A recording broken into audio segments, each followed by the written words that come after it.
जिसे खोजती सारी दुनिया वो बैठा सामने हमारे। जिसे खोजती सारी दुनिया वो बैठा सामने हमारे। ज्ञान सूर्य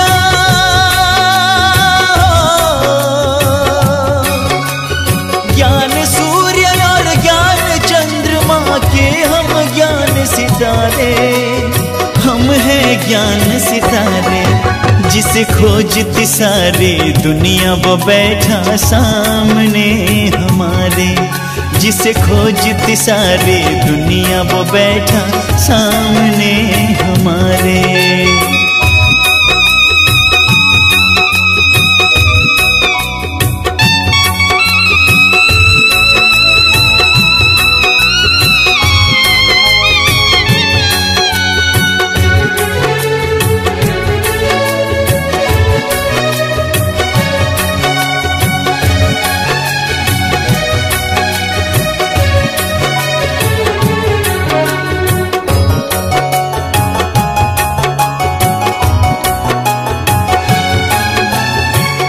ज्ञान सूर्य और ज्ञान चंद्रमा लगा लगा कर विश्व के चक्कर।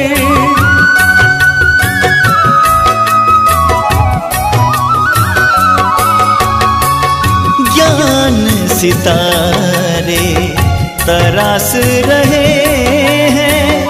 ज्ञान तार में मोती जड़ कर आशा के दीपक आशा के दीपक हम उनके वो निश दिन हमें निहारे। निश दिन हमें निहारे। जिसे खोजती सारी दुनिया वो बैठा सामने हमारे। जिसे खोजती सारी दुनिया वो बैठा सामने हमारे।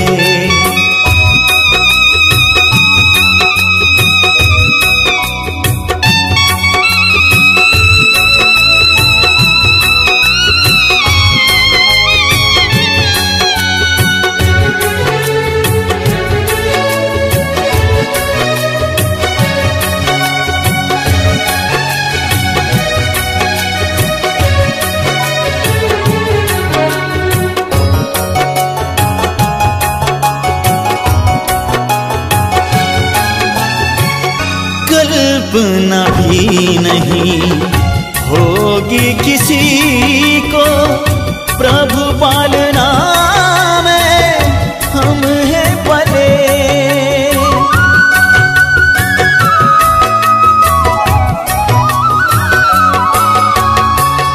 खोज खोज कर दुनिया हारी। पाँव में अब तो पड़ गए छाल। अपना ही नहीं हो, अपना ही नहीं बल्कि वो तो सबके हैं पालनहारे। वो है सबके सहारे। जिसे खोजती सारी दुनिया वो बैठा सामने हमारे। जिसे खोजती सारी दुनिया वो बैठा सामने हमारे।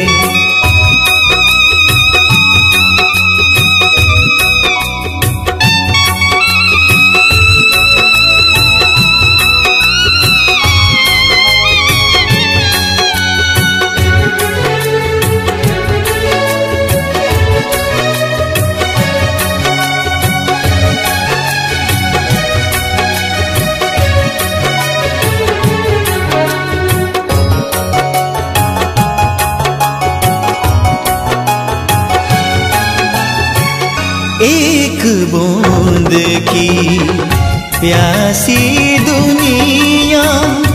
दुनिया वाले क्या ये जाने।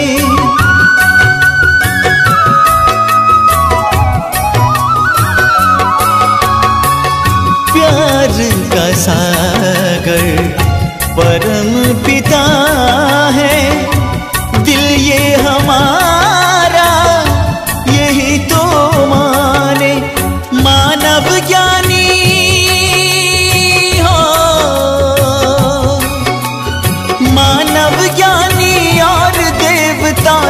सबसे वो है न्यारे, सबसे वो है न्यारे, जिसे खोजती सारी दुनिया वो बैठा सामने हमारे, जिसे खोजती सारी दुनिया वो बैठा सामने हमारे।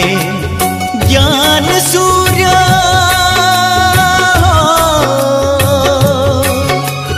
ज्ञान सूर्य और ज्ञान चंद्रमा के हम ज्ञान सितारे, हम हैं ज्ञान सितारे, जिसे खोजती सारी दुनिया वो बैठा सामने हमारे, जिसे खोजती सारी दुनिया वो बैठा सामने हमारे, जिसे खोजती सारी दुनिया वो बैठा सामने हमारे, जिसे खोजती सारी दुनिया वो बैठा सामने हमारे। शांति। तो आज 19 अगस्त 2021 की मुरली। सब मीठा बाबा बोले, मीठे बच्चे तुम सच्चे सच्चे राज ऋषि राज योगी हो, तुम्हें राजाई के लिए पवित्र जरूर बनना है। प्रश्न है, कौन सा अटेंशन राजाई के लायक बना देता है? उत्तर है, अगर पढ़ाई पर पूरा पूरा अटेंशन है तो राजाई मिल जाती है। बाप जो सुनाते हैं उसे अच्छी रीति सुनकर धारण करो। बाप ने सुनाया और बच्चों ने सुना तो राजाई मिल जाएगी। अगर सुनते समय उबासी देते व झुटका खाते, बुद्धि भटकती तो राजाई गंवा देंगे। इसीलिए पढ़ाई पर पूरा अटेंशन दो। गीत है, हमें उन राहों पर चलना है।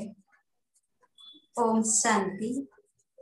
रूहानी बाप रूहानी बच्चों प्रति समझा रहे हैं। आज बच्चों को हठ योग और राजयोग पर समझाते हैं। बच्चों को मालूम है वह जो भी सिखलाते हैं सब है हठ योग, क्योंकि वह कर्म सन्यासी है। वास्तव में गृहस्थियों को हठ योग कर्म संन्यास सीखना नहीं है, वह तो है ही निवृत्ति मार्ग। वह धर्म ही अलग है। तुम्हारा धर्म देवी देवता धर्म है। जिन देवी देवताओं ने राजयोग से ही राज्य पाया है, अभी तुम राज ऋषि हो। ऋषि उन्हों को कहा जाता है जो पवित्र रहते हैं। तुम अभी पवित्र हो। अगर पवित्र न रहे तो उनको ऋषि नहीं कहा जाता। तुम राजाई पाने के लिए पवित्र बनते हो। वह कोई राजाई पाने के लिए पवित्र नहीं बनते। तुम जानते हो कि पवित्र दुनिया में हमको पवित्र राजाई थी। भारत में ही 5000 वर्ष पहले देवी देवताओं का पूज्य पवित्र प्रवृत्ति मार्ग था। अभी पुजारी पतित बन पड़े हैं। पतित कैसे बने? 84 जन्मों का हिसाब है ना। बाप जो सहज राजयोग सिखला रहे हैं, यही तुमको 84 जन्मों का हिसाब बताते हैं। दूसरे धर्मों को संन्यास धर्म वाले क्या जाने। यह है देवी देवताओं का प्राचीन धर्म। वह है पीछे वाला धर्म। जो पास्ट हो गए हैं उनको सन्यासी समझ न सके। तुम जानते हो हठ योग अनेक प्रकार के हैं। द्वापर से भक्ति मार्गों के साथ हठ योग शुरू होता है। अभी फिर है राजयोग। वह हठ योग जन्मों बाई जन्मों सीखते आए हैं। राजयोग तुम एक जन्म में ही सीखते हो। उनको जन्म बाई जन्म पुनर्जन्म लेकर हठ योग सीखना ही है। तुमको राजयोग सीखने के लिए पुनर्जन्म नहीं लेना पड़ता।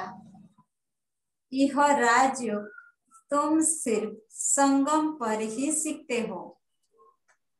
राजाई मिल गई, स्वर्ग हो गया, फिर और सब धर्म खत्म हो जाते हैं।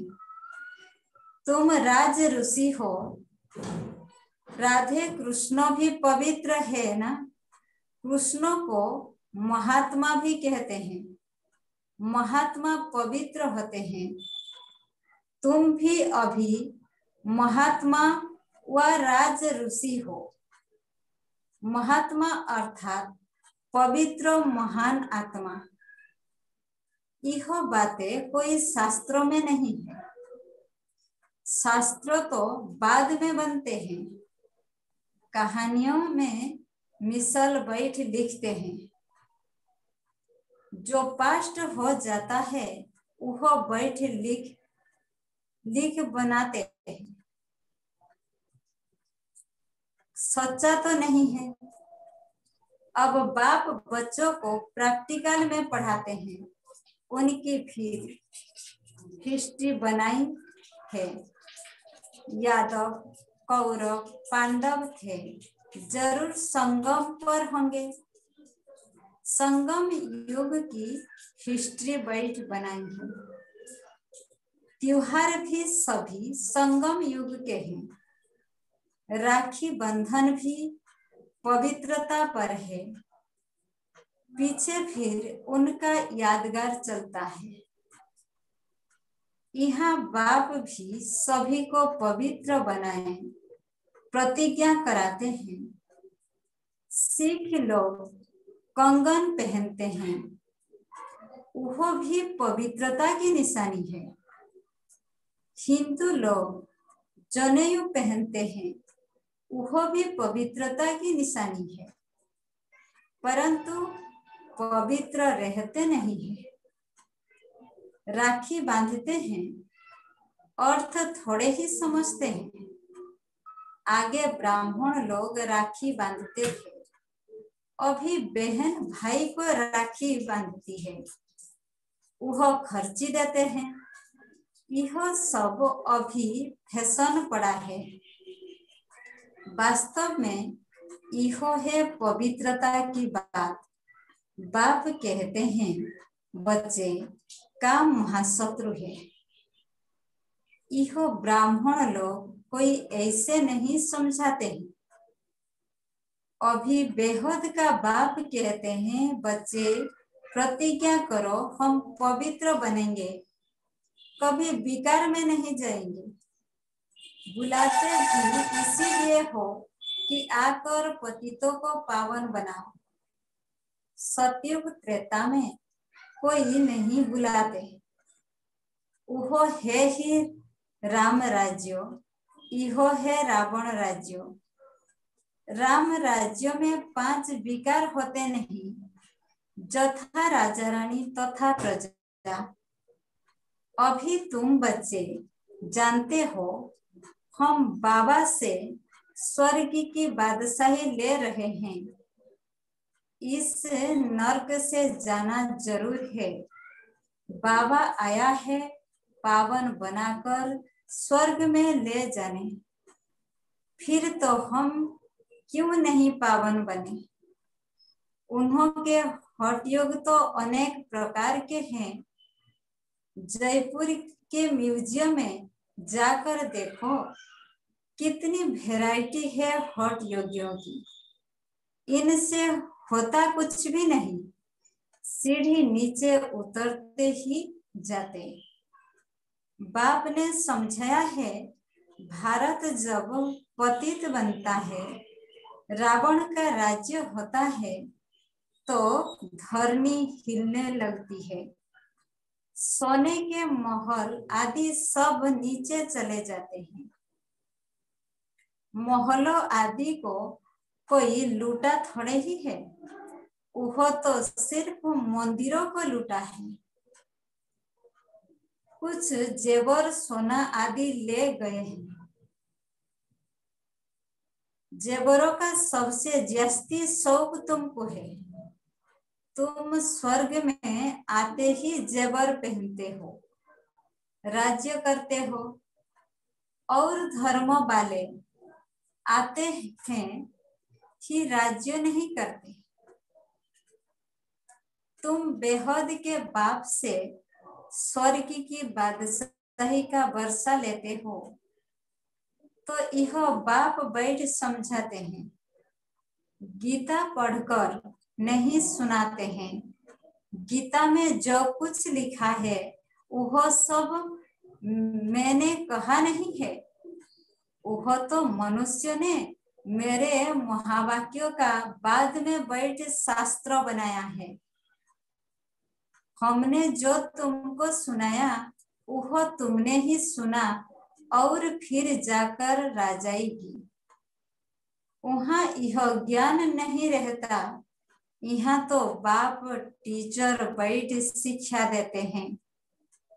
बाप तो हिंदी में ही समझाते हैं। यहाँ सब हिंदी हिंदी कहते रहते हैं ना, जो उन्हें की भाषा है। वास्तव में प्राचीन भाषा हिंदी ही है, न कि संस्कृत। यह संस्कृत तो शंकराचार्य के बाद निकलती है।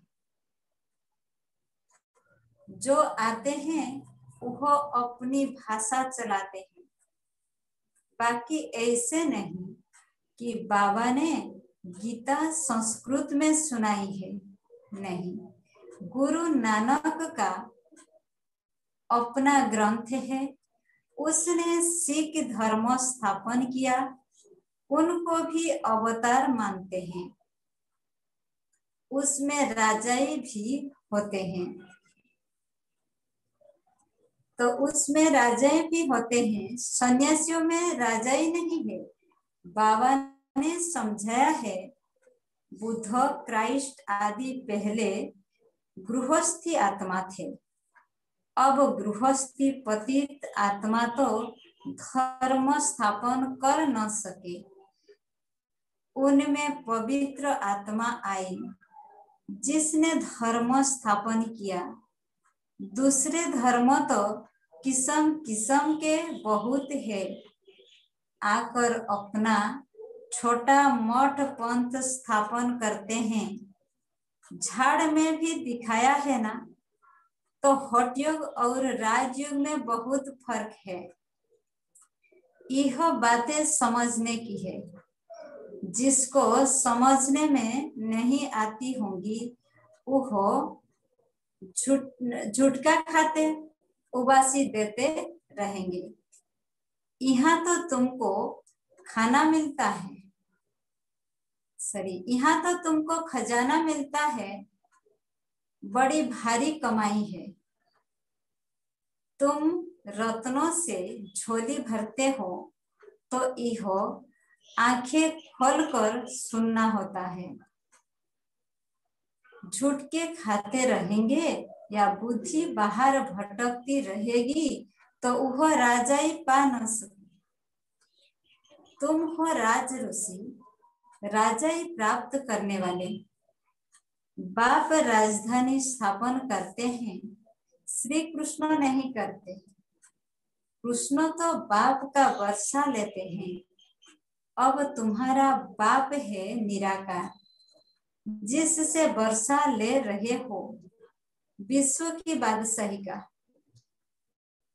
कितना तुम साहूकार बनते हो। यहाँ एक ही बाप आकर राजयोग सिखलाते हैं। सो भी घूमो फिरो खाओ पियो, सिर्फ बाप को याद करो। साहूकार जरूर अच्छी रीति खाएंगे, वो तो अपनी कमाई का फल खाते हैं। माल पूड़ा खाओ या रोटी खाओ, याद करो बाप को, फल कुछ भी खाओ। पैसा तब किसके लिए, पैसा तब किसके लिए है? बाबा कोई मना नहीं करते हैं। सिर्फ बाप से योग लगाना है। इस राजा स्थापन करने में खर्चा नहीं है। उस लड़ाई आदि में कितना खर्चा होता है? एरोप्लेन पर कितना खर्चा होता है? गिरते हैं तो एकदम खत्म हो जाते हैं। कितना नुकसान हो जाता है।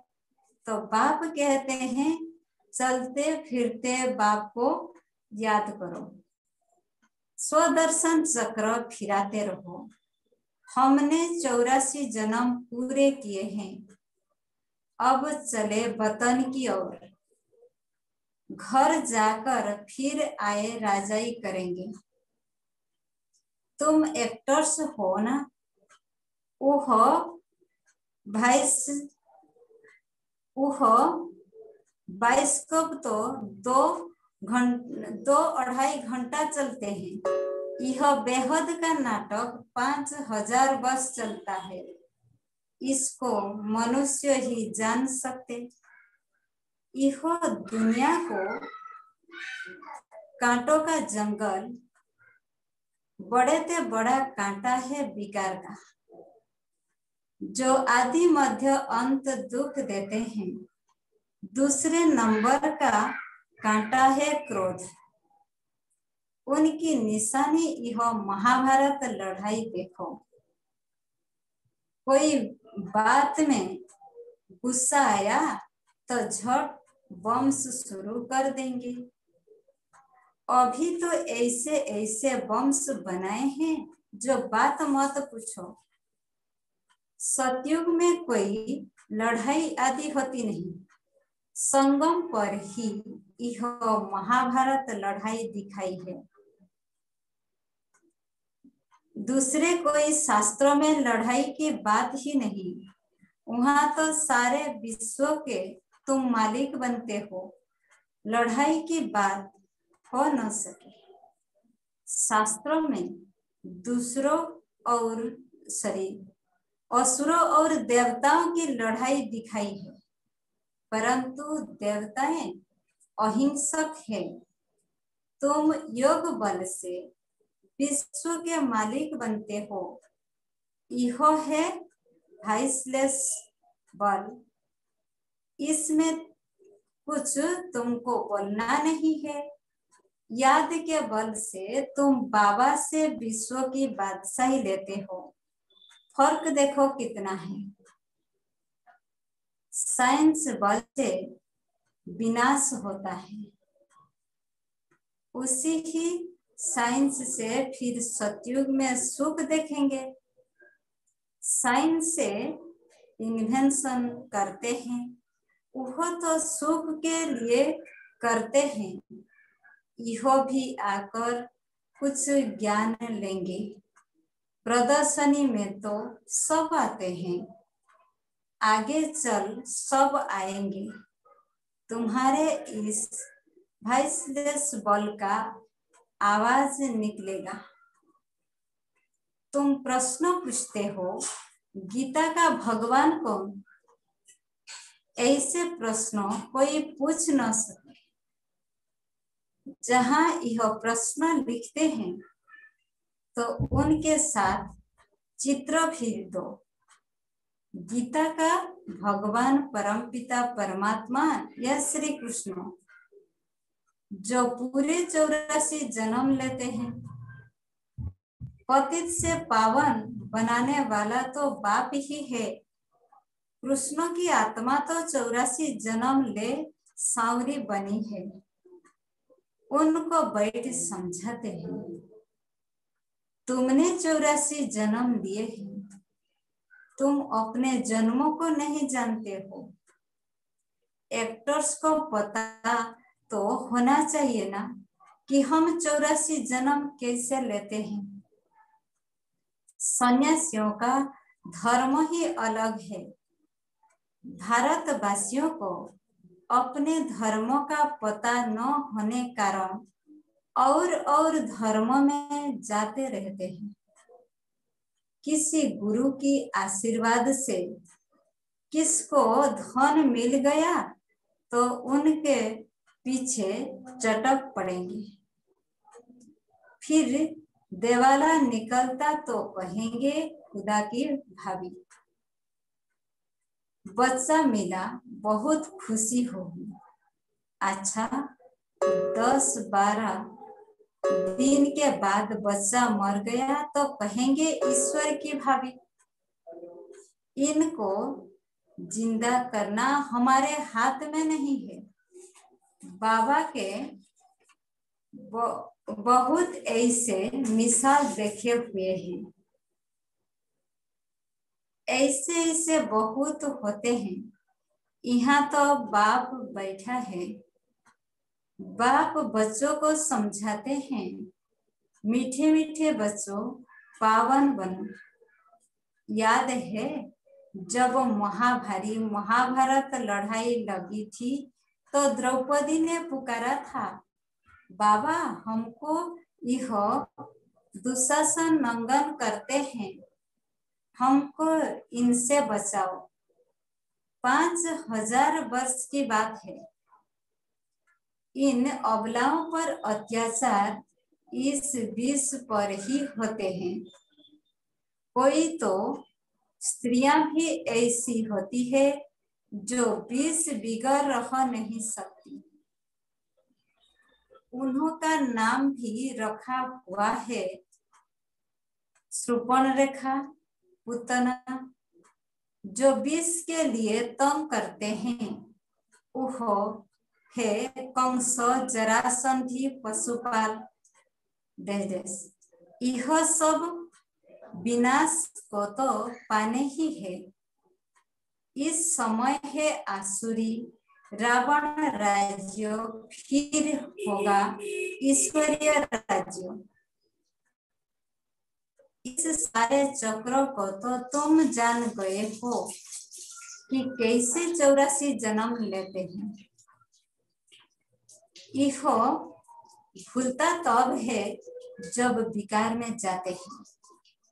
विकार में जाने वालों का मुंह ही पीला हो जाता है। खुद ही समझते हैं यह हमने क्या कर दिया। बाप कहते हैं, बच्चे इस विषय गटर से मत जाओ। यह तुमको आदि मध्य अंत दुख देने वाला है। इसमें न पड़ो। कसम उठाओ कि हम विकार में कभी नहीं जाएंगे। भगवान उवाच है का महाशत्रु है। हर एक चित्र में पहले तो यह लिखो, ज्ञान सागर पतित पावन गीता ज्ञान दाता शिव भगवान उवाच। तो फिर कृष्णों का नाम उड़ जाए। हमको गीता का भगवान बैठ यह बतलाते हैं। यही ज्ञान हम लेते हैं। भगवान ही आकर नई दुनिया स्थापन करते हैं और पुरानी दुनिया का विनाश होता है। रुद्र ज्ञान यज्ञ है ना, असुल है शिव बाबा। रुद्र बाबा नहीं कहेंगे।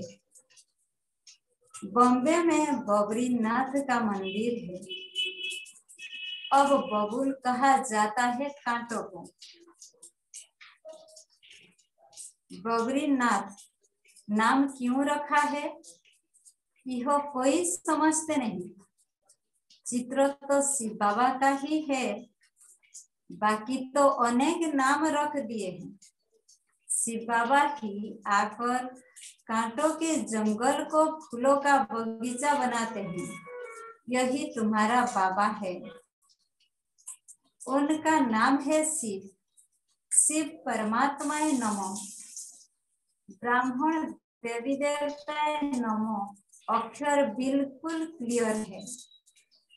अब वह परमपिता परमात्मा बैठ इस रथ द्वारा समझा रहे हैं, हूबहू जैसे लौकिक बाप समझाते हैं। बच्चे, हमारे कुल को कलंक नहीं लगाना, कोई खराब काम नहीं करना। यह बाबा भी कहते हैं, बच्चे विकार में तो कभी नहीं जाना। पवित्र बनने बिगर स्वर्ग में ऊंच पद पा नहीं सकेंगे। बहुत जबरदस्त कमाई तुम कर रहे हो, बाकी सब गंवा रहे हैं। फल कोई के पास पदम है, बड़े बड़े महल बना रहे हैं, लाखों रुपया खर्च करते हैं। तुम समझते हो वह सब वेस्ट ऑफ टाइम है, यह कुछ काम नहीं आएगा, सब खत्म हो जाएगा। वह तो समझते हैं 10-12 हजार वर्ष चलेंगे। तुम बच्चे जानते हो मौत तो सामने खड़ा है सिर पर। थोड़े समय के अंदर यह अर्थक्वेक आदि हो सब तोड़ डामाडोल हो जाएगा। अर्थक्वेक आदि में अनगिनत मर जाते हैं। अब तो विनाश होना ही है। विनाश का साक्षात्कार और स्थापना का साक्षात्कार किया है, सो फिर इन आंखों से देखेंगे। भक्ति मार्ग में कितना कुछ करते, परंतु कोई वैकुंठ में जा न सके। ज्ञान बिगर सदगति हो न सके। यह सब भक्ति मार्गों के खिलौने हैं। अच्छा, मीठे मीठे सिकिलधे बच्चों प्रति माता पिता बाप दादा का याद प्यार और गुड मॉर्निंग। रूहानी बाप की रूहानी बच्चों को नमस्ते। रूहानी बच्चों की रूहानी बाप दादा को भी याद प्यार गुड मॉर्निंग, नमस्ते नमस्ते नमस्ते। फिर धारणा के लिए मुख्य सार नंबर 1, कुल कलंकित करने वाला कोई भी खराब काम नहीं करना है। पवित्र बनने की अपने आप से प्रतिज्ञा करनी है। नंबर 2, अब अपना टाइम मनी वेस्ट नहीं करना है। फूलों के बगीचे में चलने के लिए कांटे निकाल देने हैं। फिर आज का वरदान है, पहले आपके पाठ द्वारा ताजधारी बनने वाले चतुर सुजान भवो। पहले आपके पाठ द्वारा ताजधारी बनने वाले चतुर सुजान भवो। विस्तार, जैसे बाप दादा अपने को ओबीडिएंट सर्वेंट कहते हैं, तो सर्वेंट कहने से ताजधारी स्वतः बन जाते हैं। ऐसे आप बच्चे भी स्वयं नम्रचित बन दूसरों को श्रेष्ठ सीट दे दो। उनको सीट पर बिठाएंगे तो वह उतर कर आपको स्वतः ही बिठा देगा। अगर आप बैठने की कोशिश करेंगे तो वह बैठने नहीं देगा। इसीलिए बिठाना ही बैठना है। तो पहले आपका पाठ पक्का करो, फिर संस्कार भी सहज ही मिल जाएंगे। ताजधारी भी बन जाएंगे। यही चतुर सुजान बनने का तरीका है। इसमें मेहनत भी नहीं, प्राप्ति भी ज्यादा है। स्लोगन है, अंतर्मुखी एकांतवासी बनने वाली श्रेष्ठ आत्मा ही अव्यक्त स्थिति का अनुभव करती है। अंतर्मुखी एकांतवासी बनने वाले श्रेष्ठ आत्मा ही अव्यक्त स्थिति का अनुभव करती है। ओम शांति।